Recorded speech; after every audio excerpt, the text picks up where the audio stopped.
The world is saved.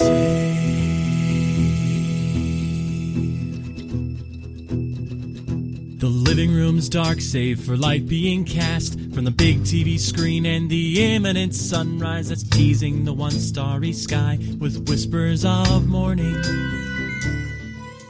Hey, George. Hey, Lions. How's it going? It was going fine right up until we decided to start the show because, well, no, that part's never been fine. That's devastating, man. Like, I mean, imagine walking up to somebody like, how you doing? Great till I started talking to you.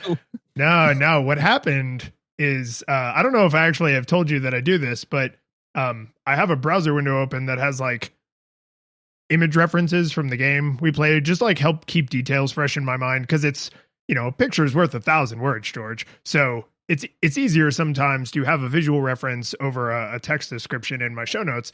And the part that I say kind of went off the rails in the last 30 seconds is this game has some female characters in it. And, you know, the internet being what it is, there are things here that I would say are not strictly image reference for the game based on my experience of the game.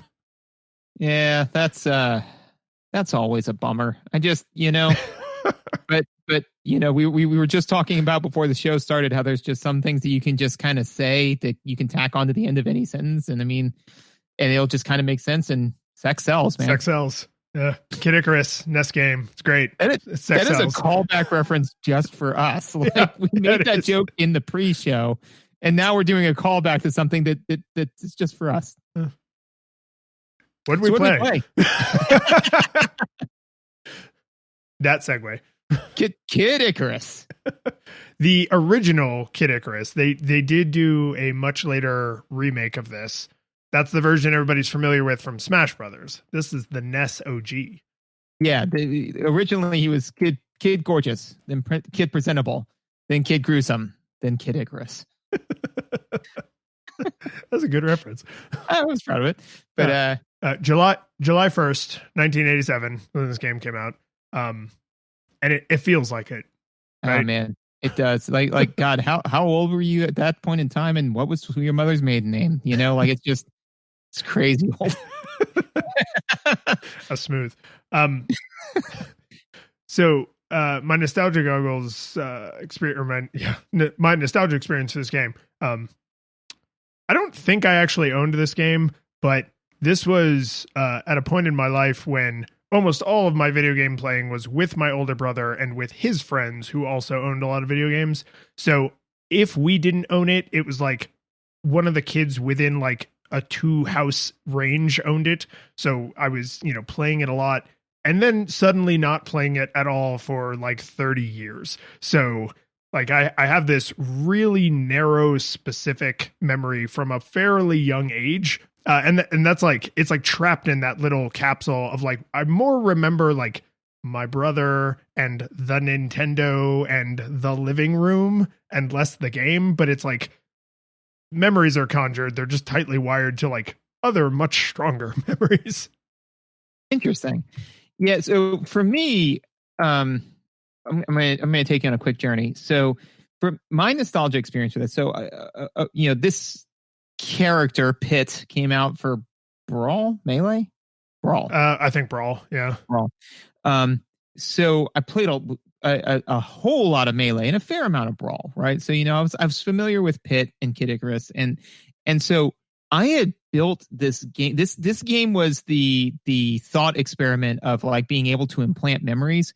So I played Smash Brothers so much, and by extension, was so familiar with Pit that I had built up the game of Kid Icarus in my mind as this like huge sprawling thing, because I just slowly designed it in my head by accretion over years, you know, where I was like, oh yeah, it probably has this, and then they'd put a new stage in, and then my brain would like incorporate that stage, you know.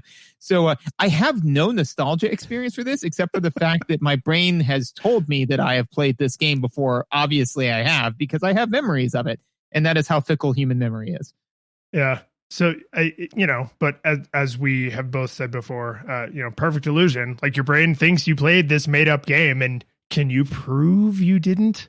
Yeah, because then if that is true, if I did play the game and I am remembering it correctly, then I have suffered substantial brain damage since that time, because the Both game of those things could be true. It can be. I mean, I'm still hanging out with you. Oh, boom. We're on a roll. But no, I mean, like, this is not, this is not what I was picturing. Let's just say that's fair. And the things that I'm seeing are also not what I was picturing. So we're both coming at this from a similar position here. The last thing I want to say before we shill is you and I kind of in, the back channel have gone back and forth about like whether or not the manual from games of this era counts. And I think we both put forward very like salient, erudite arguments. We did, right? Like we sort of fell on opposite sides of it, but I think for me, the Legend of Zelda, the original NES Legend of Zelda, and now this game have confirmed to me that the 8-bit generation, they expected you to read the book to the point where they do not build in fail safes. So, correct. I did read through the entire manual. I had unfortunately already done quite a few hours of playtime before I did that, but I did ultimately end up reading through the entire manual, and I have filtered this game into the category of manual required. Like you cannot learn in a reasonable amount of time, right? Like as T goes to infinity, right? But in a reasonable amount of time, you cannot stress test all of the mechanics in this game. They need to be explained to you because the game doesn't do that. So all of that being said, like whenever we, from this point on, like I am vowing to read the manual. You don't have to. Like I wouldn't consider that an unreasonable experience, because like rental stores often didn't include the manual. Your cousin who left everything in a pile on the floor instead of putting them nicely back in the box may not have had the manual, right? So like, but the game expects you to have the manual. Yes, and I think that, and I think that's probably wise for and we'll play it by ear, because I mean it's not like we're held to like some kind of standard, from a government thing. Like you have to produce this quality of podcast. I mean the International Critics Board. Yeah, we're just gonna faff about online and see who listens.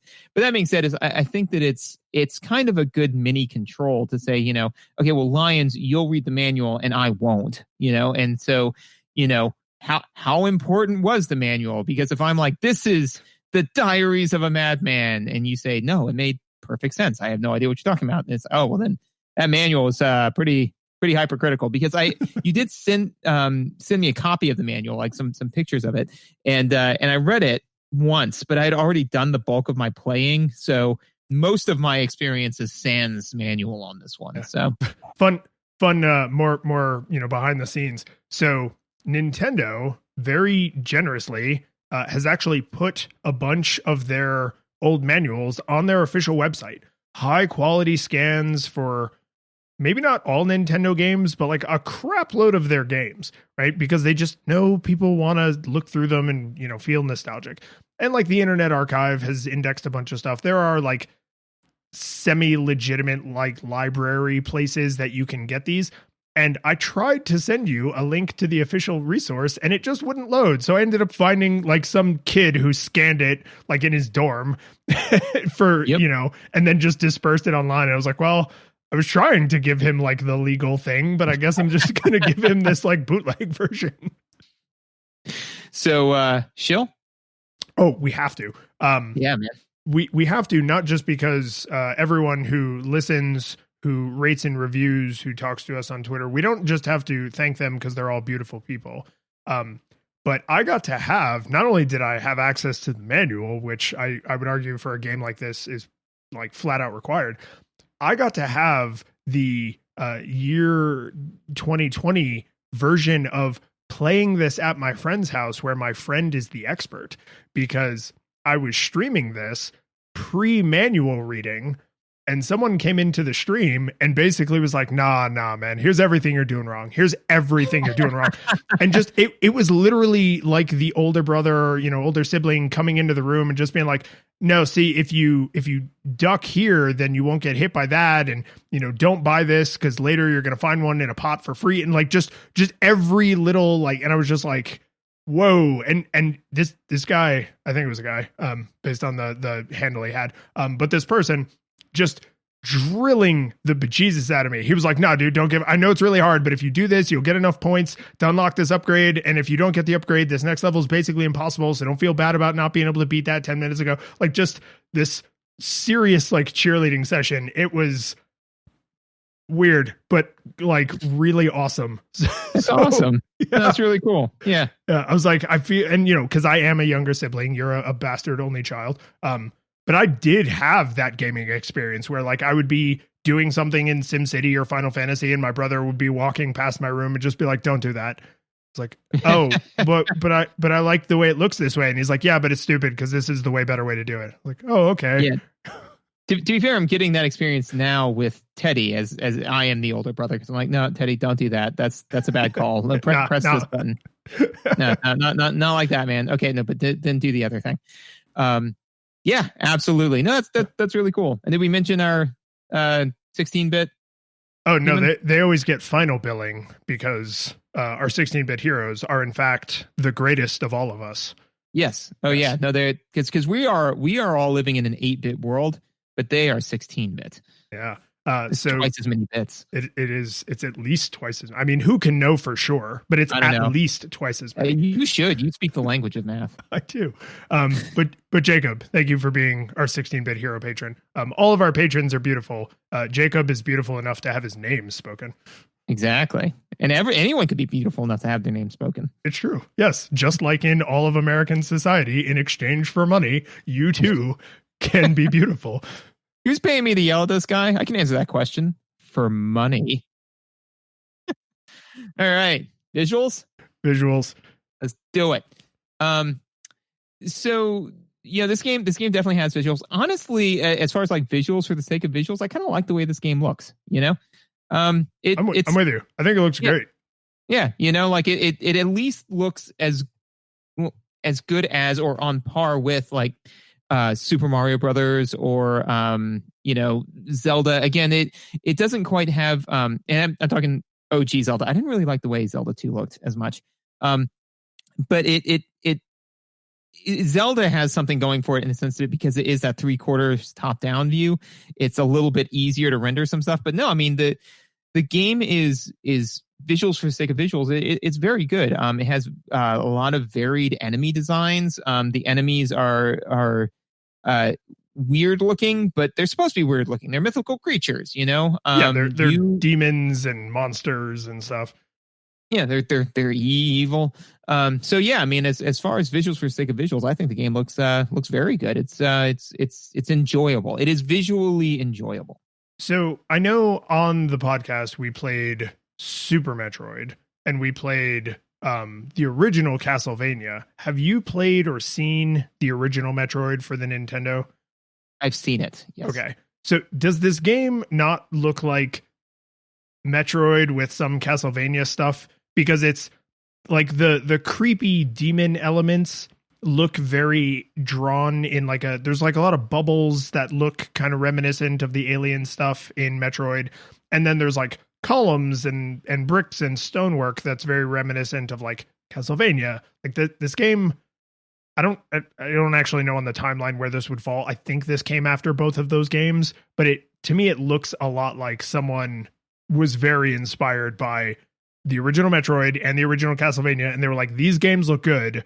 Let's use this as inspiration for our artwork, and to great effect. Like that they do a lot of smart things with colors, which the original Castlevania did, and Metroid actually. So like when you're in different areas, they do a lot with sparse things in the background so that it's not sucking tons of rendering power, but that it still prevents the world from feeling like a black void. Like it's just, once my brain was like, oh, this feels sort of like the way the original Metroid looks. Like I just can't get that idea out of my head. Well, and they do a good job because you mentioned the background. Is that one is it is very clear, at least from my seat, what's in the background and what's in the like what stuff you can actually interact with.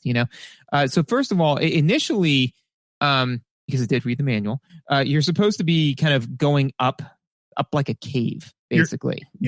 You're in an underworld prison, so you're ascending out of the underworld. Right. So yeah, the whole first, let's call it stage, is vertical. Right. And so it makes sense that the background would be black because you're in a dark cave, So I mean that was kind of a good place where they used the visuals and said like, okay, this is what we can make the stage look like. So how can we narratively support that? And then the things that they put kind of in the background, right? Like the pillars, or sometimes they do some kind of stonework and stuff like that. It's very, very clear. It's faded. It's kind of, darkened a little bit. So, or it has a bunch of kind of black lines through it. So it's just very clear that that's not something that's going to impede your progress, Yeah. And I don't think they ever violate that. I don't think there's ever a time when something like pops out of the background and then it makes you nervous. Like it gets to stay set dressing. Right. There is no Home Alone 2 syndrome happening here.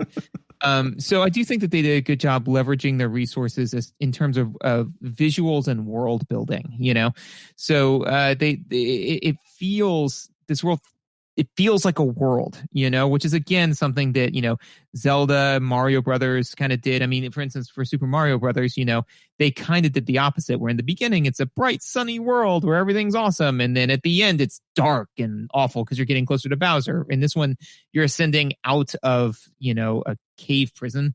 And so it's all dark. And then you get on to like the top level and, there's blue skies and lollipops or whatever there is up there. So I thought that the visual, again, you go up through the Oompa Loompa world.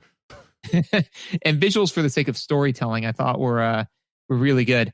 Gonna have to crap on visual affordances for what stuff is and what it does for you, because that, sans the manual, is not well telegraphed at all. One of the special items you can pick up is a credit card, and think about the theming of this world, right? That was sloppy. I did not like that at all. I get what, I don't know. They should have done like a fake gem or something like that you trick the evil merchant with so that it's like on theme, but they're friggin' credit card. Come on, guys. But dude, a bill of credit. Yeah. Like that.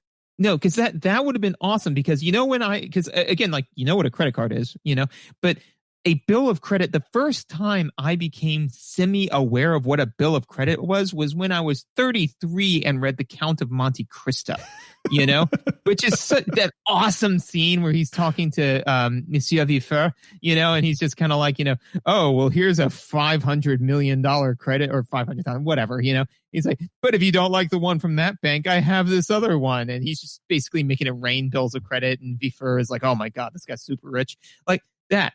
But it could have just been a little writ of, a writ of credit. But a credit card, it's like, why'd you do that? What was that about? Yeah. Everything else, it's the only one that's like that. It's the only one that's that anachronistic. Well, and anachronistic.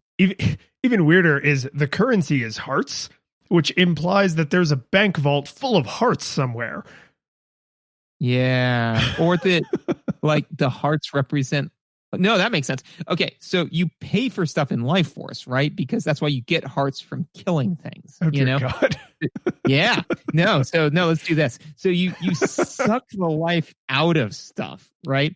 So, and then you improve your own life force, right? And so which is why when you die, you lose all your hearts, And so then that's but how what it is the reason you don't just level up, right? It's currency, it's not experience, is because they're the hearts of demons, and you can't take that into you, but you can carry them around.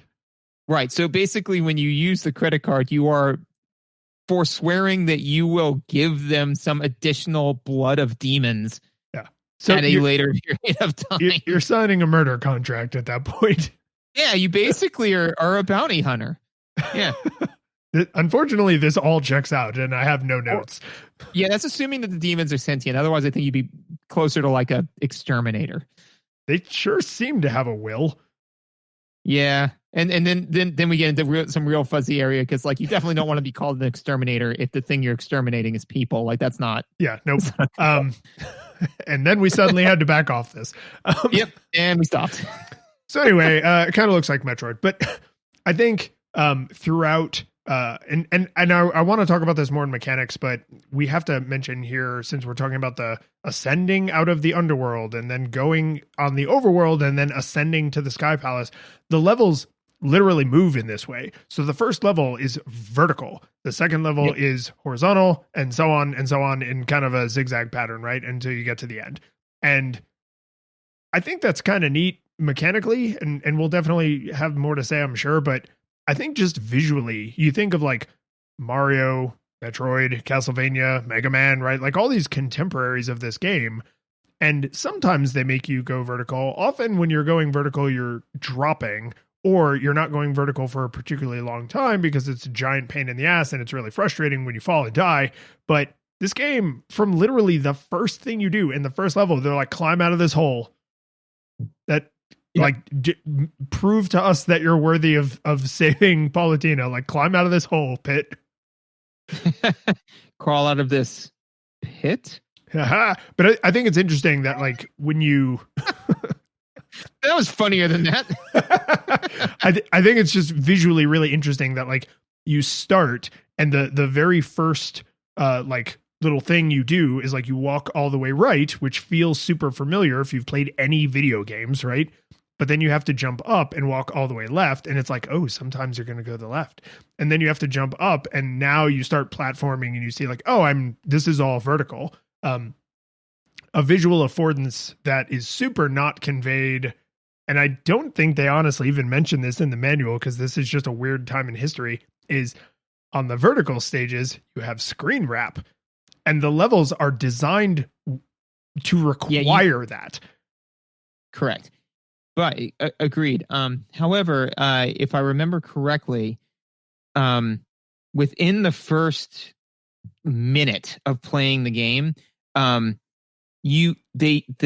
game's design forces you to recognize that. Like it's gated. Yeah, you cannot proceed without screen wrapping. Correct. And it's not perfectly obvious because it did take me a quick minute where I was like, I don't know what to do. But then I was like, oh, okay, there's screen wrapping. And then and there's a couple of other places beyond that where it's very advantageous for you to screen wrap. So they kind of drill it into you a little bit. But I was impressed with that gating mechanic where I was like, no, good. I'm glad that you did that because otherwise I very easily would have gotten very far before having to ask my big brother, like, how do I get through this? And oh yeah, you just wrap around. And then I would have been very frustrated. Yeah. Which almost makes me feel like, even then, right? Even, let's say this game was made in less than a year, because at this time in history, that's pretty common. So all through 1986, they're designing this game for release the following year, probably 1985, because I'm sure it came out earlier in Japan. And they're looking the watered down version. We probably did. And they're designing these levels and they're pulling from the arcade, where there's lots of screen wrapping, right? Pac-Man screen wrapping all over the damn place. And even then, even at this time in history, they were like, it's not obvious that this is a thing you can do. So we're going to have to force this to be the one and only solution to a problem so that people know that later this may potentially be a solution to a problem. And that's right. That, I mean, obviously looking even just a few years into the future, let alone the, 3 intervening decades, it turns out screen wrapping is not really that fun. And future games really abandoned that mechanic pretty aggressively. I can't think of a single Super Nintendo game that has screen wrapping. I'm sure that there are, but like there is not even one example that's popping into my mind that isn't like a port of an arcade classic or something. Like that's a very arcade and early Nintendo, which had a lot of arcade ports. Like that's a very, very early video games thing. And once you start to rebuild that muscle memory, you start to look at the stage as if it's kind of like wrapped around a cylinder, but it's like, it's not obvious because it's not wrapped around a cylinder. Like you look at the world and you're just like, oh, I guess I have to jump off the right side of the screen to land over there on the left side of the screen. And that's just, Yeah. that's even for all the time that I put into this. Like, I still had to keep reminding myself, like, I can go off the edge of the screen. I can go off the edge of the screen. Well, especially because that's something where it's like the X versus O thing in PlayStation, you know? Yeah. Confirm versus cancel. Yeah, and it's very similar to that because literally in a game we just played, Tiny Toons Adventure, Buster Busts Loose, going off the edge of the screen kills you. You know, so there, I mean, you know, that is literally video games have hardwired going off the edge of the screen kills you. And then there are older games where going off the edge of the screen is required. You know, so it's kind of difficult to wire both things into your brain, you know? It'd be really frustrating if in all this time the industry had not settled on one of those things. Because then you'd constantly have to be mentally juggling, like, is the edge of the screen friend or foe? Like, what happens when I get over there? Yep. And then there'd be, you know, giant subreddits about it. So there are two things on visuals I want to make sure that I touch on. So one of them is the lesser of the two, which is that enemies can perfectly overlap. They can overlap in general. They can also perfectly overlap, with no sprite flicker or anything. It's like what wasn't there like a military that was famous for like marching in a column? Lohan, dude. Oh, was it no, but they weren't a military. I'm talking like thousands of soldiers. Oh, maybe. I don't know. I just remember that thing that Sifu always told us with like the Lohans. Yes, but that was like 18 dudes. Yeah, it was 18 dudes, which is why sometimes my handle is 19th Lohan, because nobody has ever takes that. And so it's pretty consistent. So yeah, that's why when you're like 18, I'm like, there's 19. Oh, no, wait. Yeah, you're 19. So yeah, so enemies can perfectly overlap. This may seem like a relatively minor note. It honestly is, but it done got me a couple of times. So I felt the need to write it down because the cycle time on this game is, well, we'll get into that in mechanics. But when you kill a bad guy and you think so basically this is a game where every hit matters. You know, if you get struck like that super matters. And again, it's entirely fine for a game to do that. You know, but that being said, is that games that are like that have to be aggressively fair. You know, to where like it's the game makers sign a pact with the player that this is how the game works. This is the way the game always works, you know? So when I would kill a snake and it turns out that right as I shot that snake, King Piccolo opened its mouth and fired another snake at me to eat my lunch. That is supremely frustrating because again, I think initially you only get like 4 hit points basically. So I want to say it's like 7. It's more than you think, but it's not nearly enough for how easy it is to get got in the first stage. Right. And get got for something that wasn't my fault. Yeah. You know? Yeah. So whatever the number is, it ain't enough. Yeah. It's not like, you know, how many hit points do you have left? Well, you can't answer that question. You can just get a general feel for how they look. It's like, okay, on a scale of 1 to 85, how many hit points do you have left? You know, so it's not like you have hundreds of hit points. It's like, you know, I've got 87 hit points and I took 3 hit points of damage, whatever. It's not nothing. And so the fact that on visually enemies can perfectly overlap, I found it worked to my chagrin a number of times. The other thing, and so I'm not 100% firm on this. So if you can enlighten me, I am more than happy for you to do so. That being said, is the visual for walking is a little bit more involved than most NES era games because, for example, Link, when he walks, his feet just go like literally. There's it's a single frame animation. Just that's it. Pit seems to have more than that. I believe that there's his little walk animation is like weirdly lovingly crafted. It is. The issue though is that there are frames of it in which he is in motion, and you cannot stop if that is the animation that is playing when you stop pressing the control. Yeah, dude has momentum. Right, exactly. So that's the thing, is that's the way it feels. Is it feels that you've got momentum, that you're constantly on ice. The reason why is because he has a mid-range animation, and that doesn't make any sense for him to be stopping in like this weird crane position, going full kung fu on this one. So that doesn't make any sense. So they just finish out the animation, which makes him take another step, which means he moves forward another, couple of pixels, right? But that makes you feel like you're, from my seat, perpetually on ice. It feels like there's just a little bit of slipperiness between how you move. And I feel like the game developers knew that, because literally the second stage is you being on actual ice. So I feel like that's them saying like, no. I know you think you're on ice, because when we had a bunch of people play test this, they said that they felt like they were on ice. So this is what ice feels like. Then, they kind of went from there, so that was one thing that I didn't really care for, but I thought it was interesting. At least what I feel the causal reason is, I thought was fascinating, because a lot of times it's just they have momentum, they carry. But in this case, I think it's because they literally were unwilling to end the walking animation on that mid frame. So the walking animation is, I'm going to make a bold claim and say, like, almost frame for frame, the same walking animation that Samus Aran has in the original Metroid, because she also takes fairly large, deliberate steps for the era, right? Like it's a fairly sophisticated animation for the era. And she also felt like she had some kind of momentum on certain actions.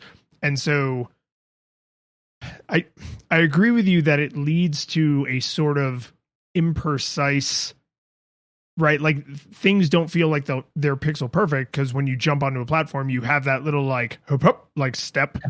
And at first, I'm with you 100%. I was like, oh, this feels like so slippery, right? It feels like every time I land on something, it's covered in Crisco. And then because his little leg walking, jumping, landing animation is so detailed, I guess is probably the best term for it.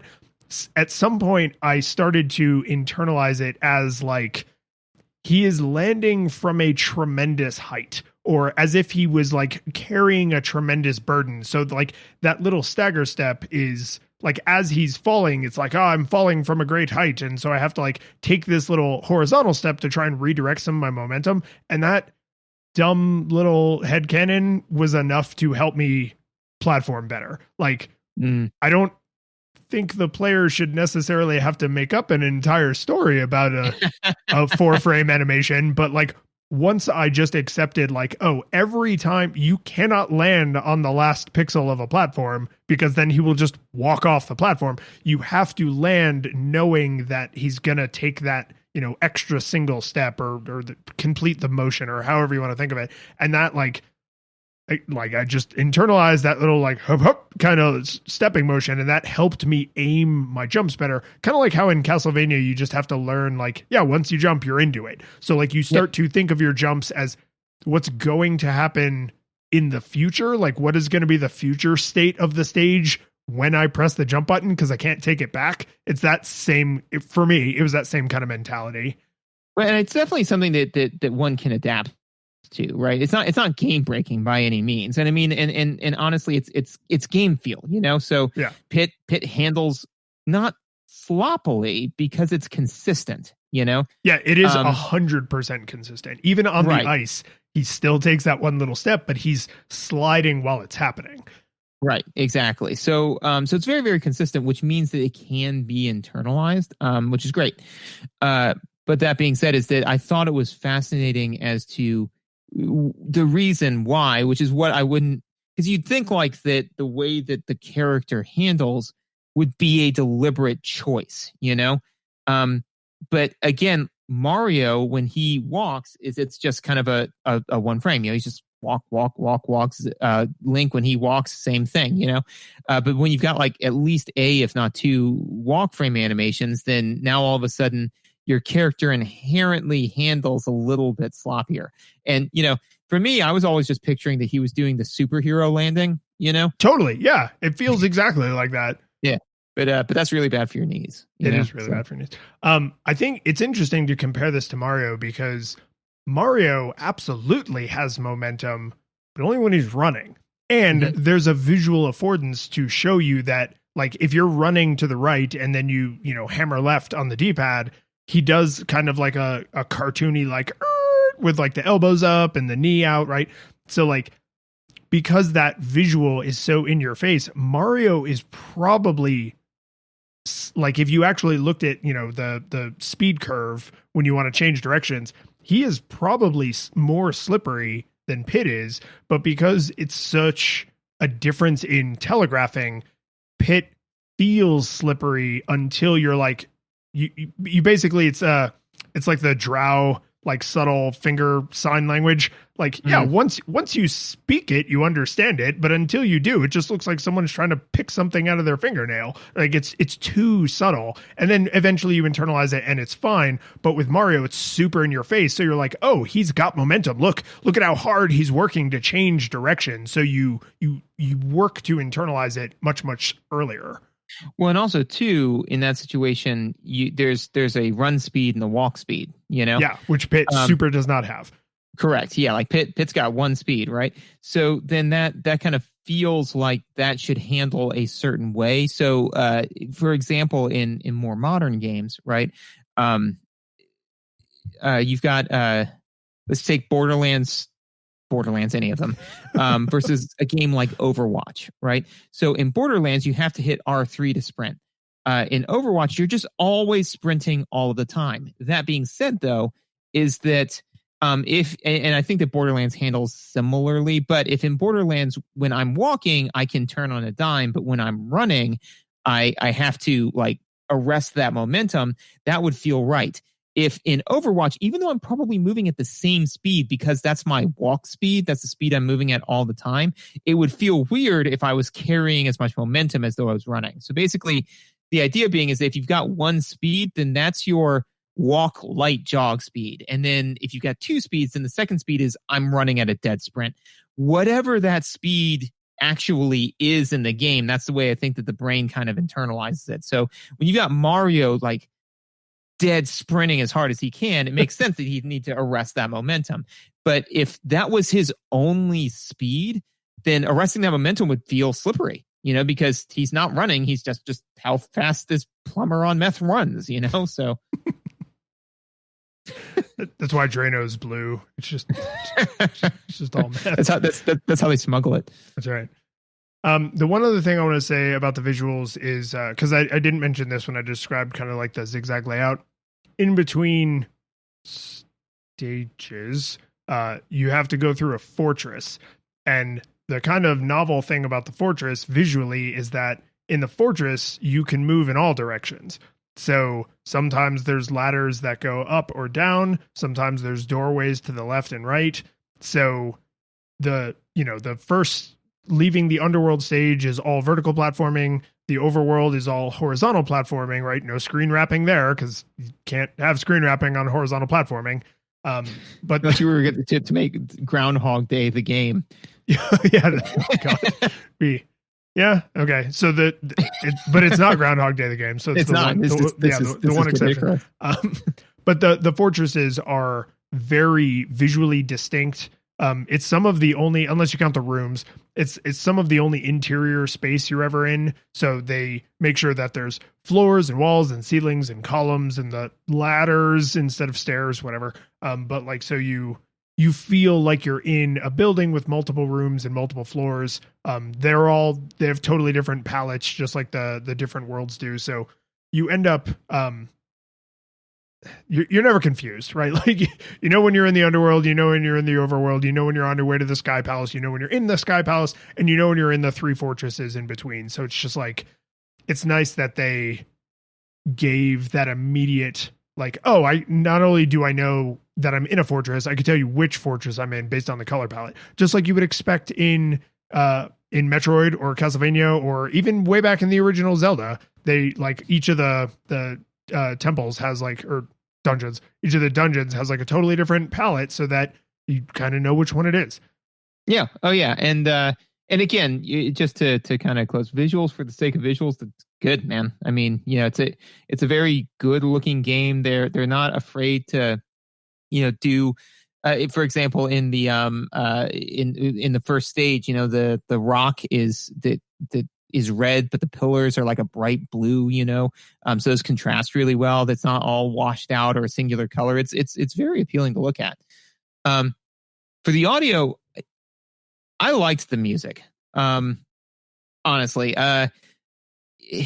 it for me personally with my Troglodyte ideas, I enjoyed it. It wasn't grating. I didn't have any problem with it. Because of some of the issues that I had with the mechanics, I heard it a lot.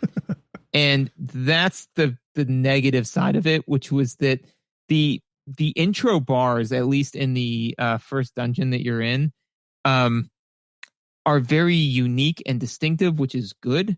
But that being said, is that I heard it so many times that literally that intro became my Groundhog Day. It was the alarm going off, because every time I heard that little like intro music, which I can't even hum right now, but I was just kind of like, yeah, no, I know I screwed up. Thank you for that. It was almost my failure music. Yeah, and I mean, I had my standard NES complaint of like, oh, this is well thought out, well composed music that's using all of the NES hardware to make rich harmonies, and God, I wish I could hear any of them, because every single sound effect has to also use some of the NES hardware, which means the music has to duck out. They have to drop the bass line, they have to drop the high notes, whatever. And I feel like this is always worth mentioning, even though it's now essentially come up for like almost every single NES game, certainly all the ones that have good music. But it's always a little bit of a bummer, because this game does have good music. Like I'm right there with you. Like the music is pretty friggin' solid. And so every time it ducks out, it's a little bit frustrating. The trade-off has always been, and is also true in this game, which is when there are things making noises, that has your attention, right? If you're getting hurt, or if you're killing an enemy, or if enemies are spawning, or whatever's happening that is taking sound processing power channels away from the background music, you're also not sitting there humming the background music idly waiting for a bus. Like, you're being attacked by beholders and you have to murder them. So there's like, this is just going to be a NES complaint as long as we play NES games, is like, the music's great. I'd love to be able to hear all of it all of the time instead of having it constantly duck out, but it's just, it can't be helped. Yep. I'm also in that weird place where I can't hum the opening part, but it's like having a word on the tip of my tongue. Like I can hear it, but I can't produce it. So I'm with you that it's yeah, that. Yeah, thank you. Did you look that up, or did you just have an epiphany? The second one. Epiphany. Yeah, okay. Yeah. Okay. But yeah, that. So it's like, that's it's not, dun, dun, dun, dun, dun, but it's pretty damn close. Like it's is an iconic little piece of music. Yeah, absolutely. And I felt that the sound effects for beating up bad guys, all that, was the best compliment I can generally give for NES era sound effects, which is inoffensive. How do you feel about you taking damage? Because I would describe that noise as offensive. It's like it's a weird. I think the way I have it in my notes is it's the shudder of a beaten animal. It's like like if you've ever owned a cat or been to somebody's house who owns a cat and you like accidentally step on its tail, or you like the rocking chair like swings down and like crushes the cat's tail and they go like, ah! Like that's what it sounds like when you take damage, which is super effective because it makes you never ever ever ever want to take damage ever. It's just it's a weirdly grating noise. And also like, and I don't want to make a big deal out of this, but like, you're supposed to be this like, angel warrior who's like going off to save like God essentially. And when you get hit and you go like, ah! Like it just feels weird. It's like this simpering, whimpering noise. You know what it is? The reason why it didn't ping on my radars. One, I wasn't very good at this game for reasons that I'll get into in mechanics. My fault, mostly. But the thing is that, you know what it reminded me of? So basically I got hit a lot. And every time I got hit, I got very, very frustrated because I'm trying to play this game. I need to get further through this game so that way I can experience the game. And I can't because I'm not good at it. So I was processing all of those emotions. It sounds like the first 3/4 of Pac-Man dying. And so... Yeah. It's whoop, whoop. It's just not that little last bit, you know?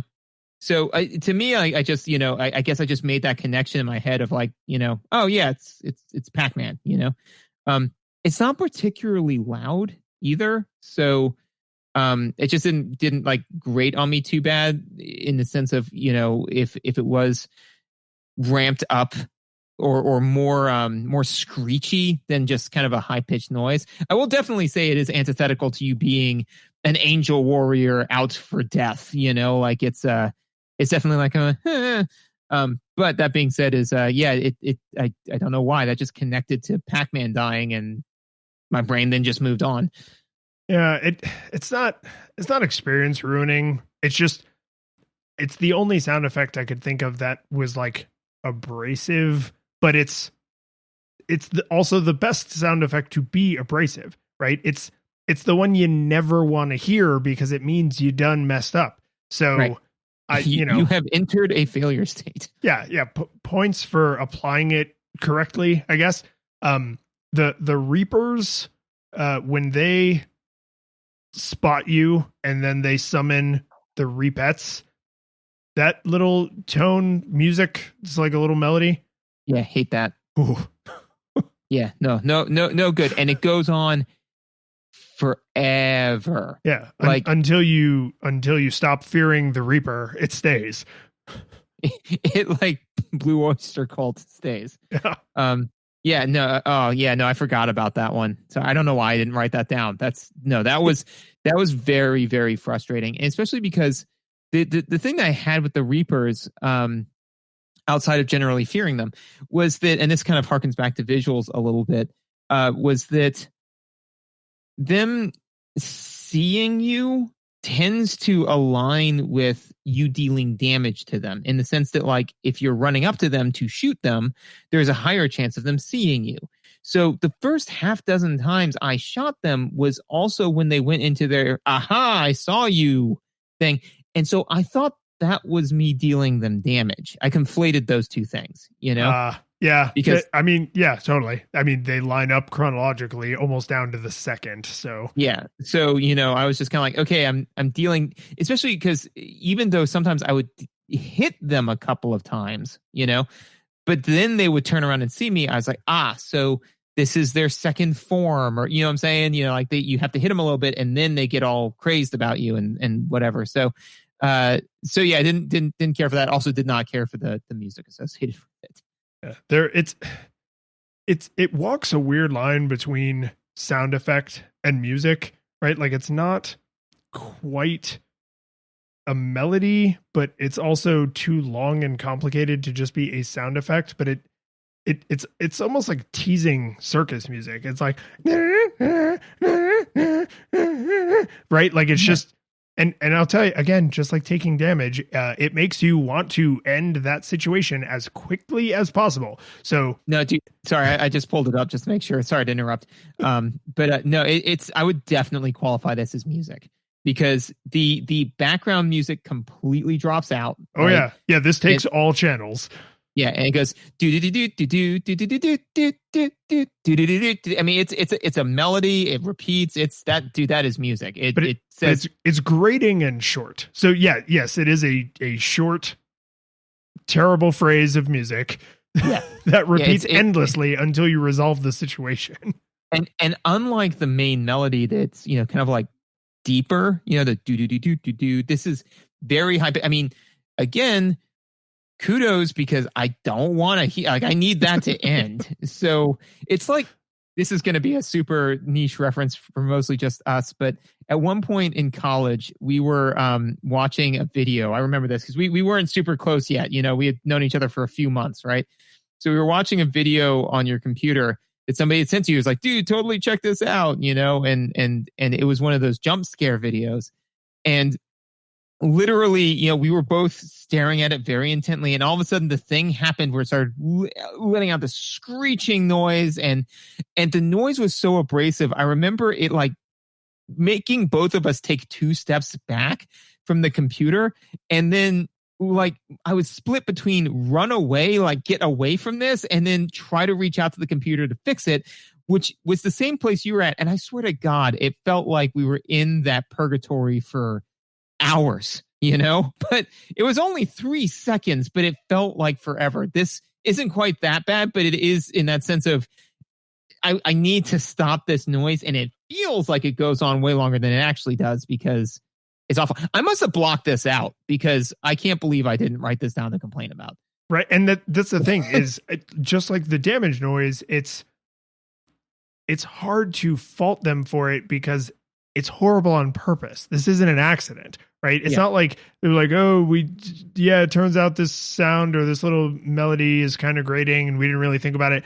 Like, no, this is 100% deployed as like an emotional tool to make the player respond in a certain way under certain circumstances. So I don't love it, but the easiest way I think to tell that it's doing its job correctly is if you were watching someone else play this game, I don't think you would have that immediate visceral reaction. But when you are under duress and you're like, oh God, the Reaper's calling the Reapettes and they're going to swing down here and they're going to murder me and I got to kill him as quick as I can. Right. Like, so, but if you don't have the controllers in your hand, you don't feel that way. So the music is as grating as the situation makes it, plus however high screechy they made the notes. I will say though that, if literally there was a stage in the game that had this as the music, I would mute the game. Yeah. Yep. Yeah. Same.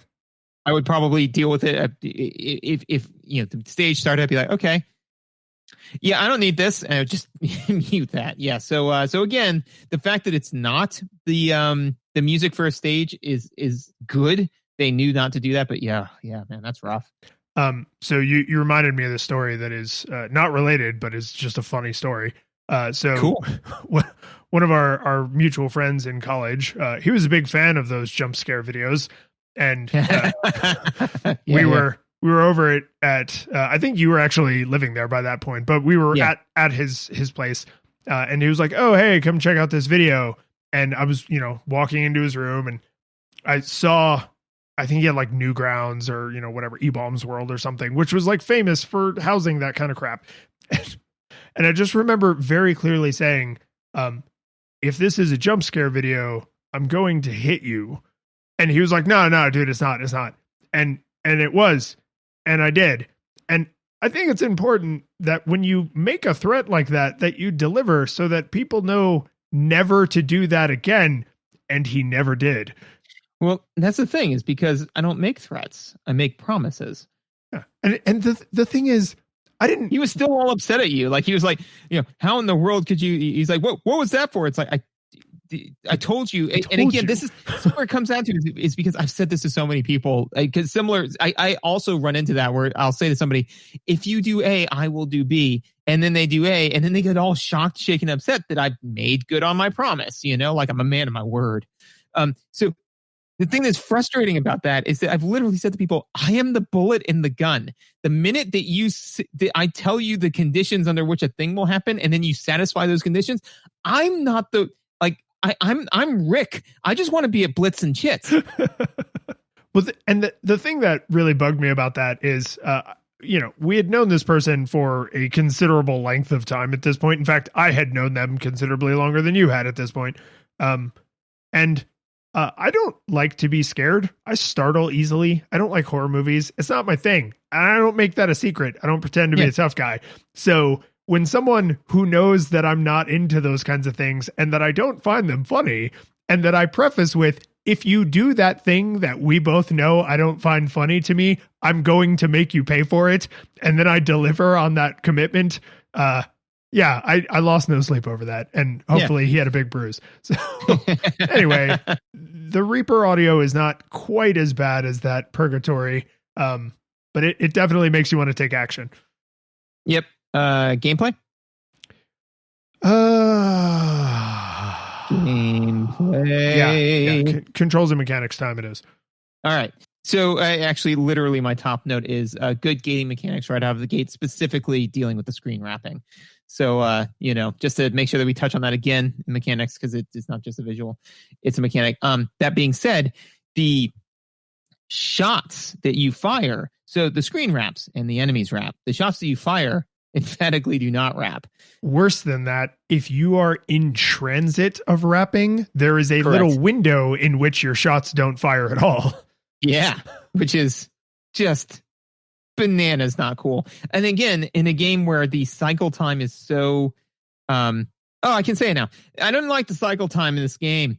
I'm teasing it out. Now I can say it in the right section.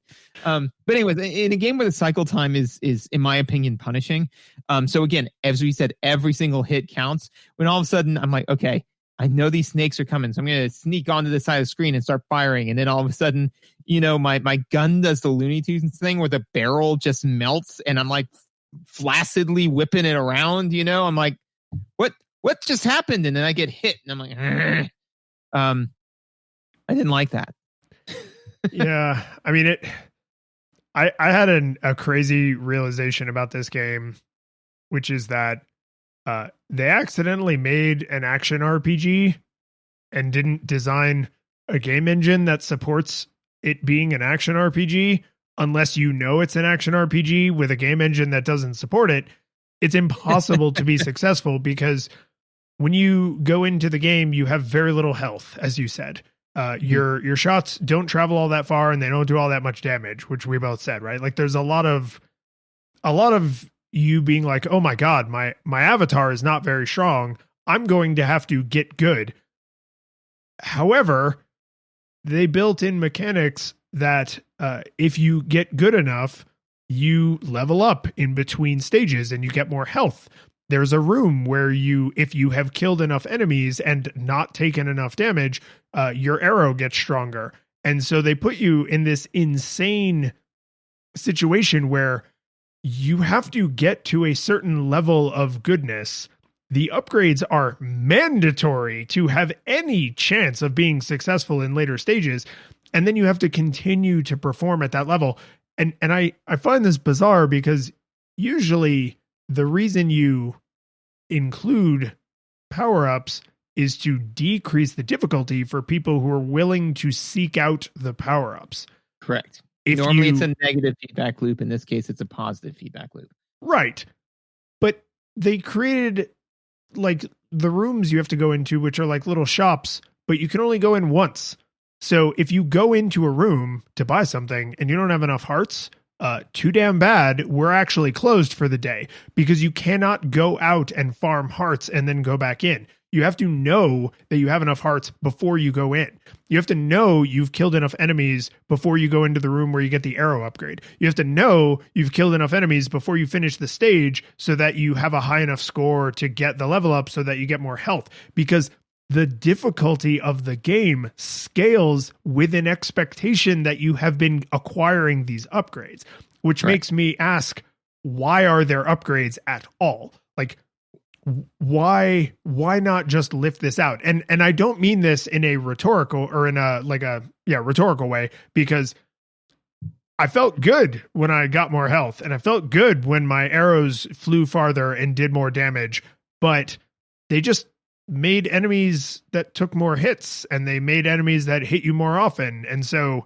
your avatar doesn't actually really get any stronger and you don't really get powers that allow you to solve like new and different problems. You can just take more hits and you hit harder, but you also get hit more and harder. So it kind of levels out, but it's like, I think it's there like just to make you feel good. you're just like, oh, I got, and I mean that like sincerely, like, oh, I got more health. When you get the arrow upgrade, like the color in your avatar changes. And so it's like when Link gets the different armor and his tunic changes, right? Like you feel good, but it doesn't actually make the game any easier or harder. It just makes the game playable.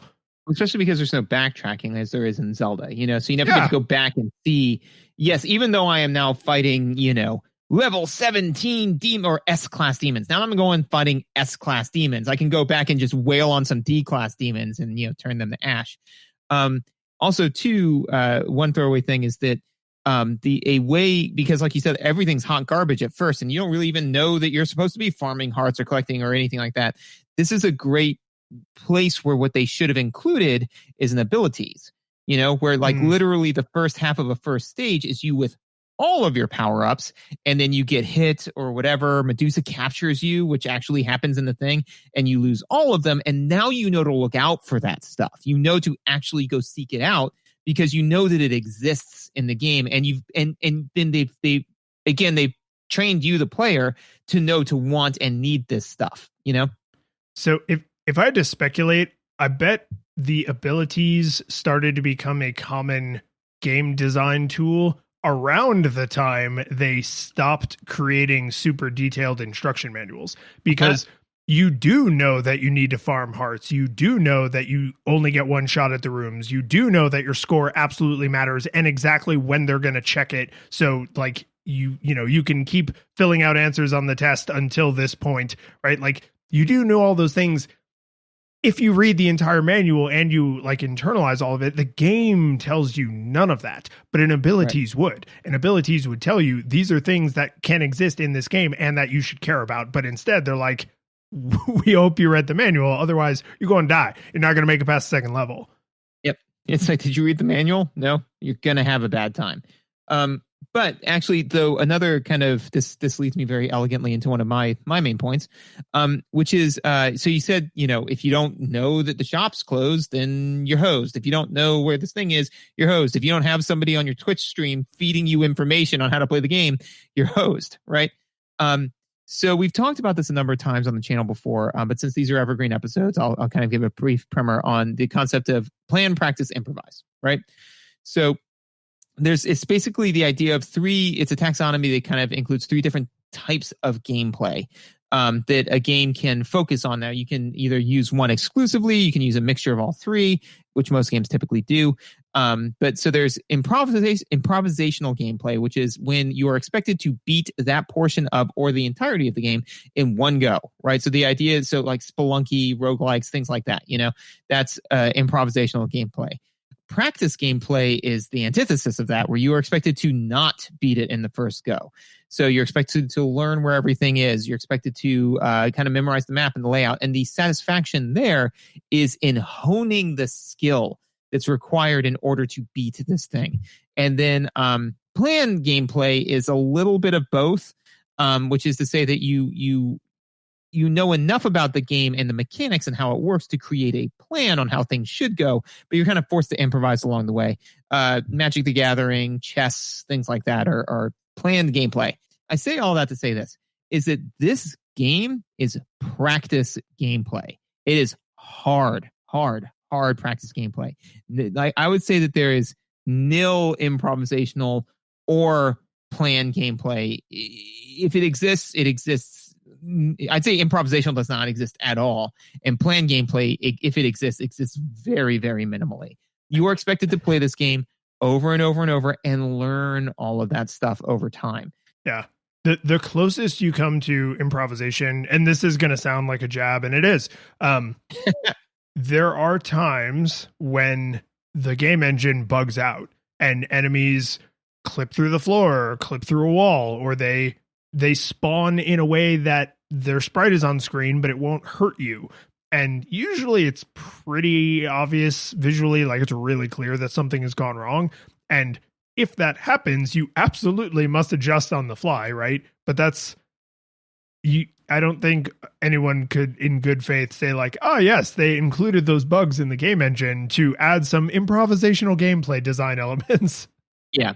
No, I would say that's so if improvisational gameplay is generally, you accidentally okay. If improvisational gameplay is you accidentally grabbed the sweet roll off of the counter in Skyrim and now you've murdered 7 people and are on the run from the law, right? If that's improvisational gameplay, then what you've just described is all of a sudden everybody in town aggros to you for no particular reason. So what you described is the Baldur's Gate Icewind Dale situation as opposed to this. So anyways, I say all that, and the one other thing that I just kind of want to mention to that point, which is that this is hard planned gameplay, or practice gameplay. So with that in mind, I learned something about myself playing this game, which is that when we are playing games from nostalgia goggles, I don't like practice games. And the reason why is because I don't feel that I have enough time.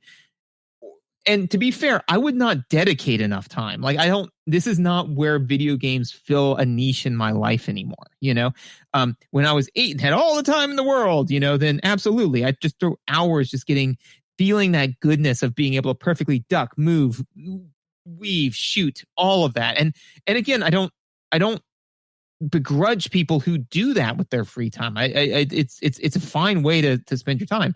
It's just not how I'm spending my time.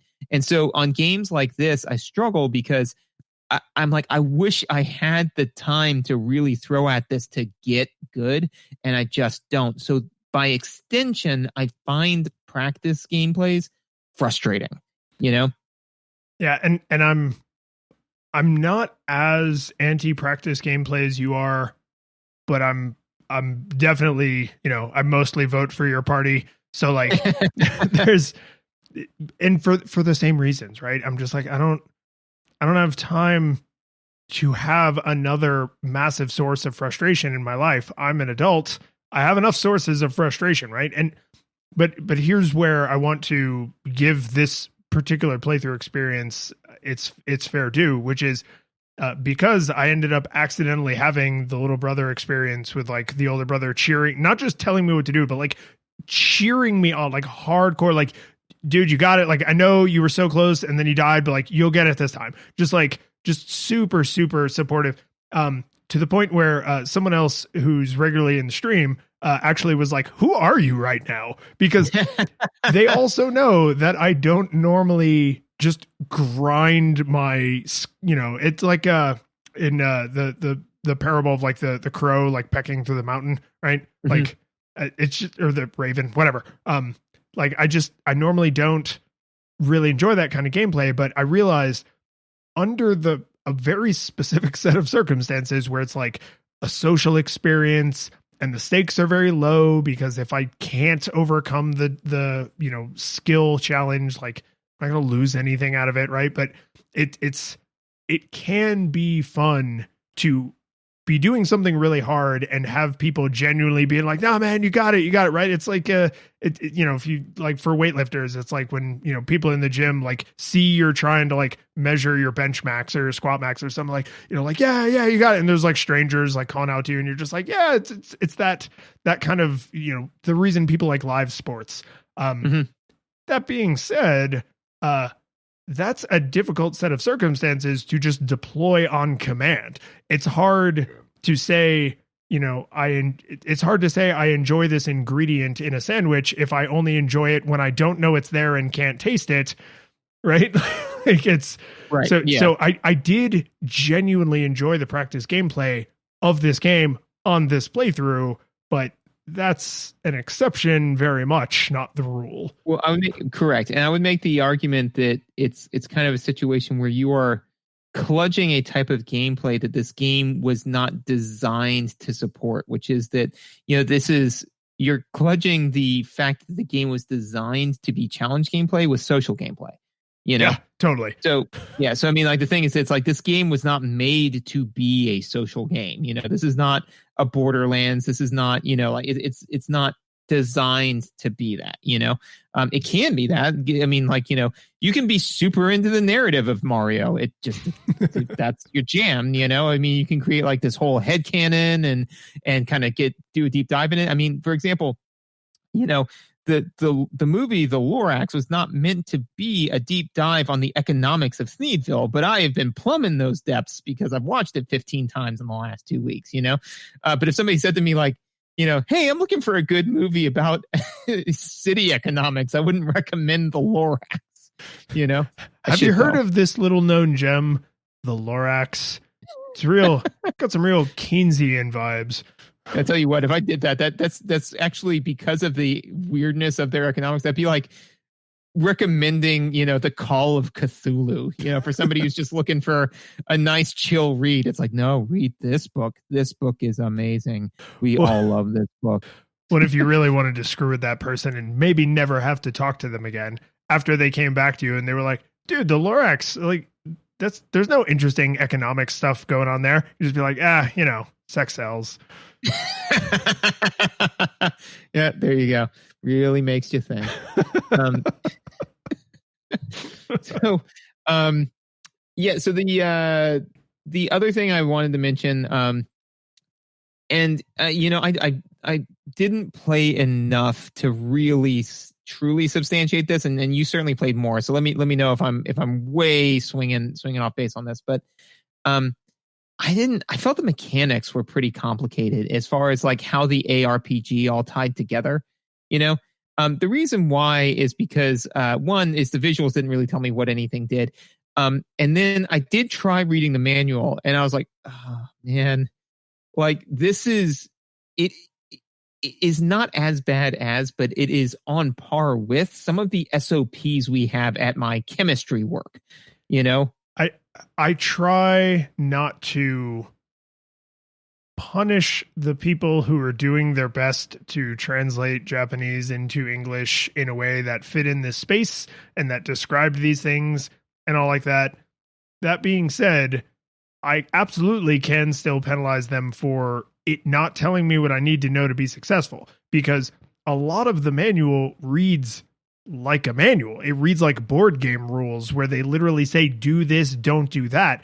And then there's other things that are like just ever so slightly poetic. And it's like, how would you like me to interpret this? Because it can be interpreted more than one way. And everything else in here reads like, stereo instructions.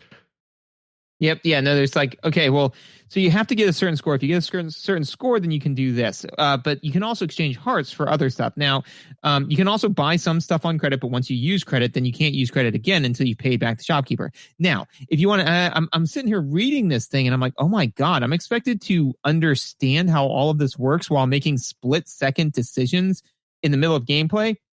That's real dissociative as far as what is the cognitive load of this game, because if I'm expected to be making, these split-second decisions and saying like, okay, well, do I want the hearts, or am I trying to increase my score? Or am I trying to I'm trying to chug a whole lot of mechanics. And again, to me, the thing that broke me on it was the credit card, not just from a visual standpoint, but again, mechanically, I'm like, why does this mechanic exist in the game? It's an extra level of complexity that I'm not sure what specific service it says, and it's not this bad, but it's in the same it's in the same ballpark as the coins in Jekyll and Hyde, where I'm like, what? Why does that mechanic exist? And then same here, it's like, oh well, there's also a credit card. It's like, or just give me some more hearts, and then I'll buy the stuff directly. Well, so there's a shop, and then there's the evil shop, where there are certain items you can only buy in the evil shop, but they're really expensive. So you save the credit card to use in the evil shop because screw that guy. Like that, I'm serious. Like this is how this was explained to me, is like why this mechanic exists. And I'm like, neat. I'm all for world building. Did this world need exploitative shop owners that you stiff by using a canceled credit card in their place of business? Like what? Yeah. Why any of that? Yeah, exactly. And so, like I said, like that just seemed really complicated and again, compare that to Zelda, where and again, is that fair? No, but I'm going to do it. So where it's like, okay, I got more hearts. More hearts means more life. Got it. I got, and again, hearts as currency. I know games did it a lot in this day. I don't really like that, just because it is hearts are life, I mean, dude, it's exactly like vertical platforming. At the time, it was still up for debate, and history did not fall on that side of the fence. Correct. But it's like in Zelda, it's I got another heart. Okay, I can take more hits. Got it. I got rupees. Rupees can be exchanged for stuff like a bigger shield. Bigger shields protect me better. Okay, cool. I can get a candle. Candles burn things. It's like, all right, but then this other candle, I can burn multiple things at the same time. Like these are all very intuitive through use, I got this giant bracelet that lets me move rocks now. All right. But again, if sometimes I could buy stuff with rupees, but sometimes I had to buy it with a credit card. And then sometimes I used my score, but sometimes I used hearts. And then sometimes I would run into an icon while walking around that I would pick up, but then I don't know what to do. I mean, in Zelda, it was either rubies or hearts, man. That's what things dropped. Rubies, hearts, or an arrow, like something that very clearly linked to what it was supposed to do. I still don't really know. What do the hammers do? The hammers are, and I think they spell this out in the manual, but I mean, manual's got 1,000 rules, so I wouldn't be surprised if you just, because it's literally like board game instructions, right? It's like, here's the 1,000 rules, now go apply them to the game. The difference is in a board game, you can go, wait, how does this part work? You can't do that in a video game. Right. The hammers, when you're in the fortresses, there's other angels that have been turned to stone by Medusa, and you can use the hammers to free them from the stone, and then they will help you fight the boss of that fortress. Right? So like, that's real convoluted. It is real convoluted, but it's one of those, exactly like a complicated board game. When you see someone play the game with a high level of skill, you're like, oh, there's like lots of interesting mechanical things going on here. And then when you try to learn those mechanical things so that you can have the interesting experience, that's where it's like, I hope you not only read the manual, but also deeply internalized it, or that you are able to throw the necessary amount of time at the game to start to internalize these things. And for us at this stage, we don't, and we're not. So one brief aside, and I'll stop hammering this, is that in when you're doing a process map in Lean, right? And I promise this links back, is just stick with me. Just stay with me. Just bear with me. Okay. I promise this will be less convoluted than this manual. So you basically map out kind of how the process works, right? And there's two types of things. There are process squares where you write down, you do thing A, and then if that links directly to the next thing, you put down another process square and you say, now do thing B. And then there are decision diamonds, right? Which is when you run into a thing, you put up a diamond and it's like, yes or no. And then that leads you down two different paths, and hopefully those two paths reconnect. It has been my experience that if you have 3 or more decision diamonds consecutively, you're asking for a mistake to be happen, because you're asking for somebody to chug too much, make too many decisions too quickly. So like if you have step A, step B, decision, step D, E, F, decision, like that's fine. The humans can work with that. But if it's decision, then which links into another decision, which links into another decision, nope, that's too complicated. And literally I've said to people while we're mapping out decisions, I'm like, we have to break this up. We have to either automate this, take this decision away, but this is too many decisions. We're going to have quality problems. This manual exemplifies multiple decision diamonds, right? Because where it's like, well, how does this work? Well, it works this way, unless this other, and literally the one that I've got up right now is water of life. When Pit has got it, Pit gets 1 measure of strength back. Okay. Water of life bottle. When Pit has this, his strength recovers by 1 meter section when he has his strength down to 0. So it's like, does this make you recover life? Is your strength at 0? Yes. No. Okay. If the answer is no, then it does nothing. If it's yes, then you recover by 0. But then the thing is, you can only carry 1. Unless you have the water barrel. Now, if you have the water barrel, you can carry up to 8 bottles. And it's like, oh my God, like what? And this is all to get life. Like this is important, So, but I'm reading this. I'm just kind of like, I can't. Okay, sure. Well, and again, I'm sure I could internalize it over time, but definitely super complicated. Yeah, and super complicated. And to me, the big issue with this is not that there are so many rules that they can't be internalized, which I would accept that argument, right? Like I'm not saying that that's not true, but my big issue is that this to me reinforces, why the hell do you not allow me to backtrack? Like, oh, wait a minute. I go into a store and I find out that there's a barrel, and if I have the barrel, I can put 8 waters of life in it, and the waters of life are auto used when I get to 0 health. That sounds super useful. Sign me up. I'm going to go out and farm hearts and then come back and buy that. Oh, I can't do that. I have to show up with enough money to make such a thing happen the first time. And it's like the fact that they built in this interesting mechanic around how you can like stockpile cure potions, and then they don't allow you to do that. It just seems, it honestly, like the best term I can come up for it is, seems like a missed opportunity. If you could go back down or back to the left in any stage, if you could go in and out of rooms multiple times, this would be a completely different game. Maybe worse, maybe way, way worse, but it would be a very, very different game. And I think it would be a better game. Yep. No, agreed. Anything else for gameplay? There is one other interesting mechanical thing I wanted to make sure we talked about, and I almost brought this up in visuals because it's tied very much to how Pitt looks when he's aiming his bow. Because when you're just standing, you obviously are going to shoot in the direction you're facing. So if you're facing right, you shoot right. Facing left, you shoot left, and you don't have to do anything except press the shoot button. But this game has a lot of places where enemies are coming down from the top of the screen and where you are moving up toward them. So you have to be able to shoot up. And I actually felt like, yeah, it's pretty well executed, right? The fact that you can effectively shoot in 3 directions, because you can't shoot down. When you hold down, you duck. But that you can effectively shoot in all 3 of those directions. There were times where, and it's lightning fast, right? You instantly switch to the direction that you press on the D-pad. So you can pull off some pretty like last minute, the beholder is like just about to get its tentacles on you, and you basically shoot the arrow from so close you could have just like poked it with it. Like that led to some cool little like wider moments that I felt pretty good about my combat skills.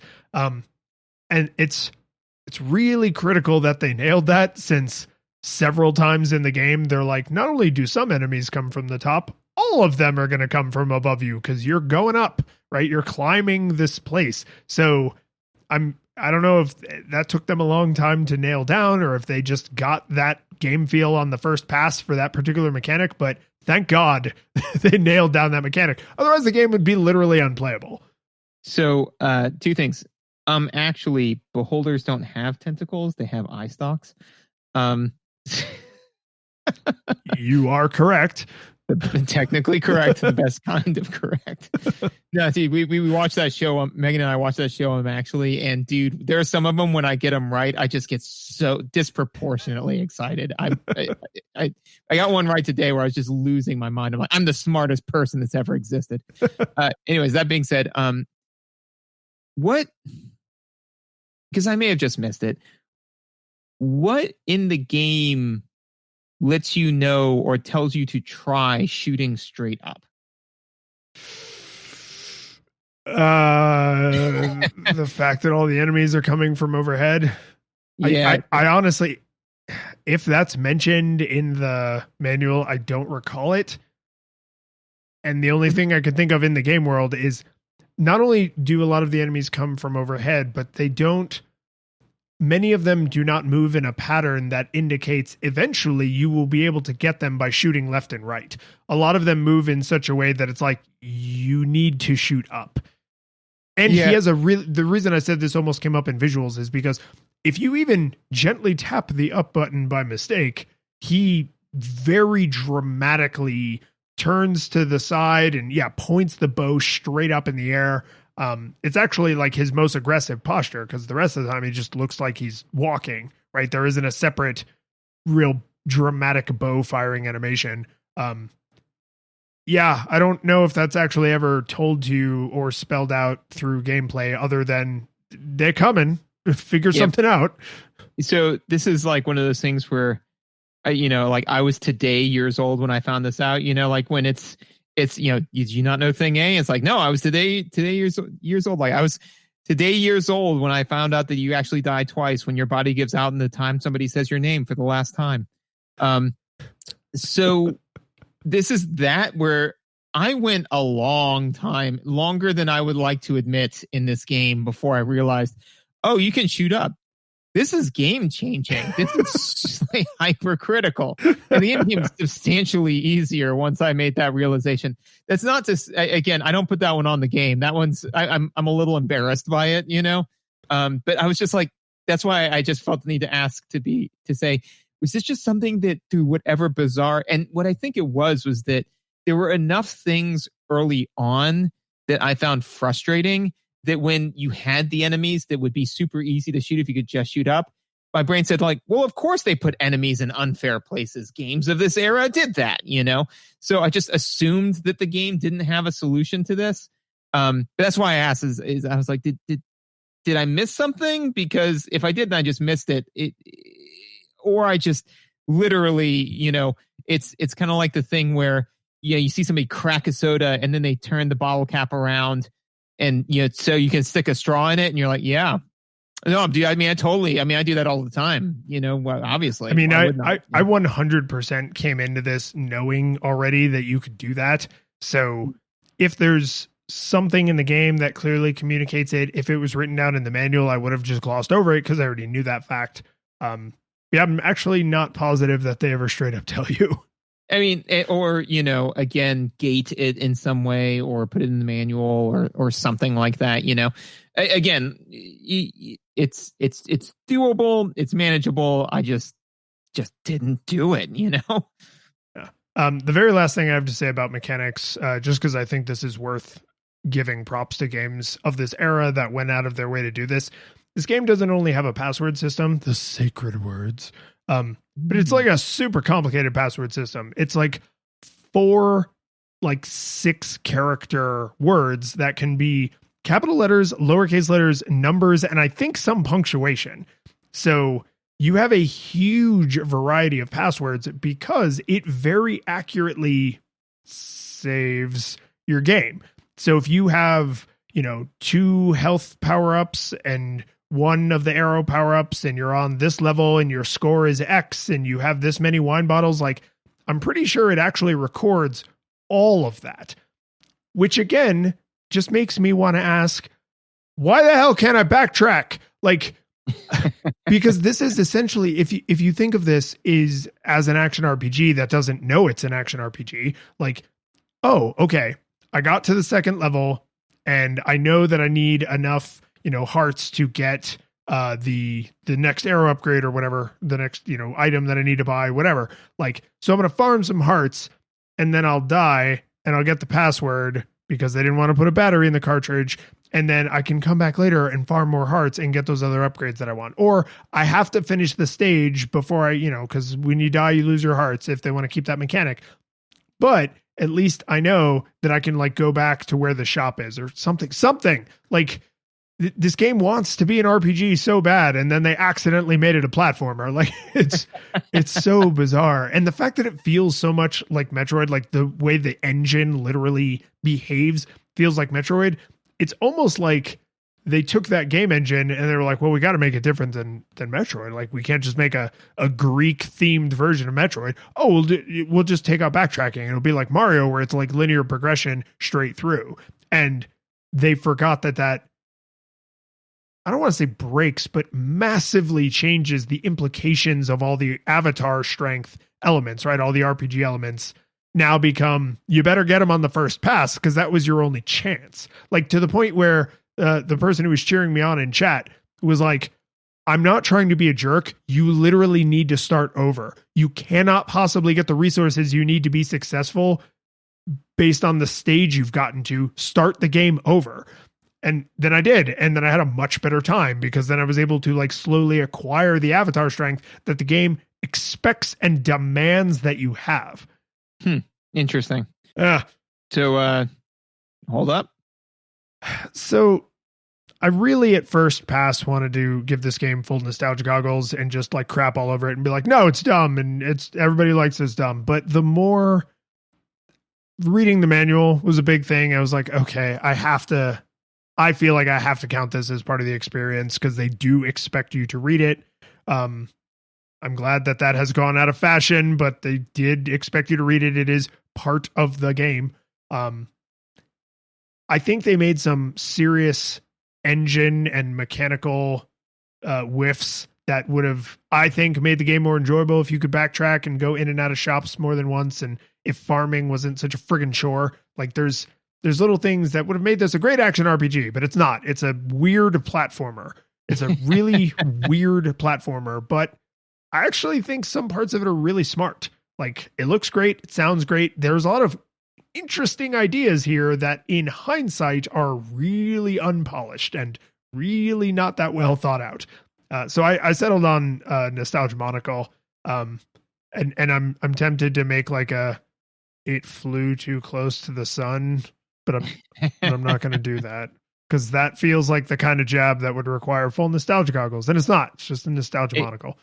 Exactly. I mean, the game may fly too close to the sun, but if you were to try to make that reference, then you wouldn't be Icarus, you'd be Daedalus, and that's not your jam, man. So for me, it's also nostalgia monocle, mostly because I do think the game is playable. It's enjoyable. It's just that if somebody said to me, hey, should I play Kid Icarus? Like when I always come to, who would I recommend this to? And I reasonably think I could recommend this to a large swath of people. I would just come with the caveat of spend a lot of time on it. Either don't spend any time on it or put aside, make this the game you're playing for the next month, so you can really enjoy it, because even with reading the manual, even with everything else, with every single affordance you could possibly get, it's still, in order to memorize in order to internalize the way Pip moves, in order to internalize where all the enemies are, in order to internalize where all the items are, in order to internalize how exactly you have to rip off the bad shopkeeper with the credit card. And in order to do all of that, it takes time. I mean, I said, why in the world would you recommend this game to me? I'd be like, I don't know, man, sex sells. The curtain falls, the music plays, the credits roll, then it all fades to black, and you're left by yourself. The fanfare is gone, there's no player two there by your side to share victories won. But as you slowly progress down the hall to your bed, a few great events leak back into your head from the time that you spent traversing the land, battling evil, fighting the darkness, just sword in hand. Your memories creeping with the edge of a smile. You realize again what you lost for a while. You're gonna think back much less on how you saved the day than on all the experience gained. At the end of it all, gamers play what we play, not for game over, but rather for what we take away. The world is sad, but who cares? We both know that that's not what you came for. Your next adventure already in sight. You're all set to go. You're excited to see what's all wrong till it's right, and the world is saved. So you're more along for the ride. You're more along for the ride. You're more along for the ride. You're more along for the